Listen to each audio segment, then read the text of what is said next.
Sir এই যে আমাদের বরগুনাতে যে ভুক্তভোগী পরিবার যে ওনার স্বামী হত্যাকাণ্ডের শিকার হয়েছেন এবং ওনার মেয়ের ঘটনাটা স্যার আপনি ইতিমধ্যে শুনেছেন আর কি।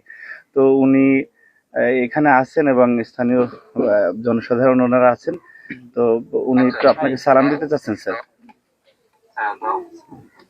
হ্যালো হ্যালো হ্যালো বোন আপনি কি রানী দাস বলছেন? হ্যাঁ বোন আমি তারিক বলছিলাম আমি লন্ডন থেকে। আপনার ঘটনাটা তো সারা দেশের মানুষ দেখেছে এবং কম বেশি সকল মানুষ জানে। আমি আপনার সাথে কথা বলতে চাইলাম শুধু এতটুকু বলার জন্য যে আপনারা এই বাংলাদেশের মানুষ এবং আপনাদের সাথে যে অন্যায় হয়েছে বা আপনাদের প্রতি যে অন্যায় হয়েছে, আমাদের দল আপনার পরিবারের পাশে আপনার পাশে থাকবে। যতটুকু সম্ভব আপনারা যাতে ন্যায় বিচার পান, আমাদেরকে আমরা সেই সর্বোচ্চ চেষ্টা করব। এই মুহূর্তে বোন এতটুকুই বলার জন্য আপনাকে আমি আপনার সাথে কথা বলতে চাইলাম। আপনাদের যদি আর কোন রকমের সহযোগিতা প্রয়োজন হয়, আমাদের এখানে যে আমান গিয়েছে, আমাদের ছাত্র দলের সাংগঠনিক সম্পাদক, ও আপনারই এলাকার সন্তান। আপনি যদি ওকে বলেন আপনাদের কোনো কি কি সহযোগিতা প্রয়োজন, আমরা চেষ্টা করব যতটুকু পারি আমাদের অবস্থান থেকে আপনার পাশে দাঁড়ানোর জন্য। আপনি আপনি আপনি ভয় পাবেন না, দেশের মানুষ আপনার পাশে আছে, বিএনপি আপনার পাশে আছে, ভয় পাবেন না আপনি।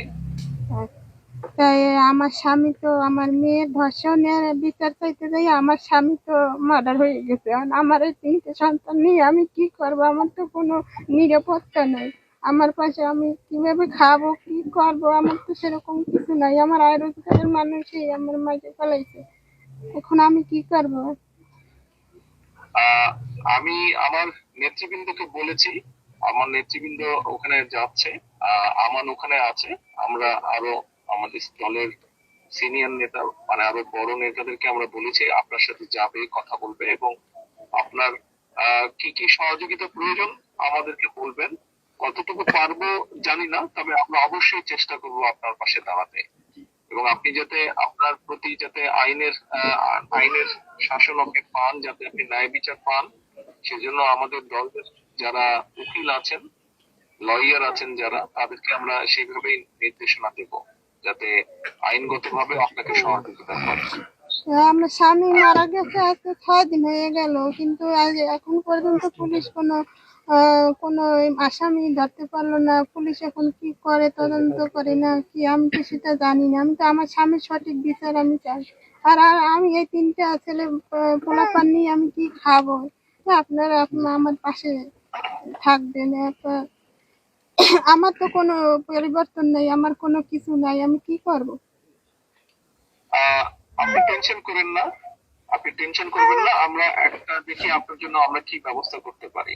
আপনি বাচ্চাদেরকে নিয়ে যে টেনশনে আছেন, ইনশাল্লাহ আমরা একটা ব্যবস্থা নিশ্চয়ই করবো আপনার জন্য, টেনশন করেন না আপনি।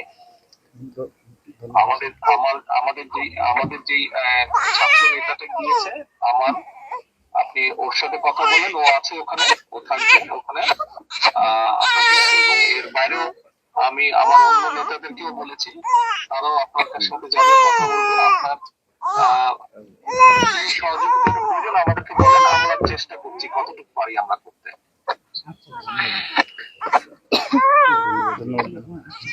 স্যার উনি আমরা এখানে আছি স্যার। আর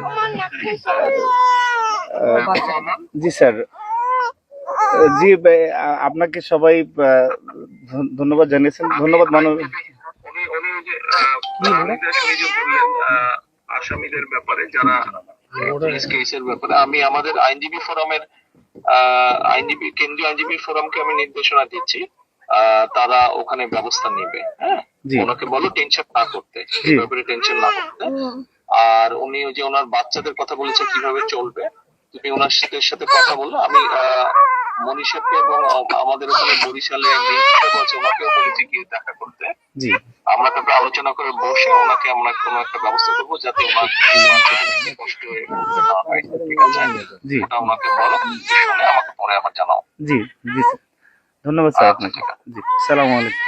ওনাকে বলো ওনার পাশে দল আছে, আমাদের আপনার পাশে দল আছে, দল ওনার পাশে আছে। আমাদের ভারপ্রাপ্ত মহোদয় আপনাকে নিশ্চয়তা দিয়েছেন, আপনার সর্বপ্রকার সহযোগিতায় বিএনপি আপনার পাশে থাকবে।